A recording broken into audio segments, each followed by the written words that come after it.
গত 2 দিন যাবৎ আমরণ অনশনে আছি। আমাদের 2 দফা দাবি নিয়ে আমরণ অনশনে আছি। প্রথম দফা দাবি হচ্ছে গিয়ে সারা বাংলাদেশের সকল সরকারি মেডসে ভর্তি কার্যক্রম চালু করতে হবে এবং রাষ্ট্রীয় চিকিৎসা অনুষদকে বোর্ডে রূপান্তর করতে হবে। আমাদের তৃতীয় দফা দাবি হচ্ছে গিয়ে সারা বাংলাদেশের কমিউনিটি ক্লিনিকগুলোতে শূন্যপদে নিয়োগ দিতে হবে এবং কমিউনিটি ক্লিনিকগুলোতে কমিউনিটি মেডিকেল অফিসার পদ সৃজন করতে হবে।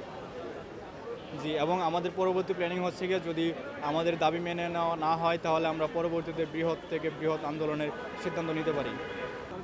আমি প্রতিশ্রুতি দিচ্ছি যে এই সাধারণ ম্যাচ পরিষদ যদি আমাদের দাবি না মেনে নেওয়া হয়, বাংলাদেশের যত সরকারি এবং বেসরকারি ম্যাচ আছে সবাই মিলে বৃহৎ কর্মসূচি আমরা পালন করব। তৃতীয় দিনের মতো এখানে আমরা অনশন করছি।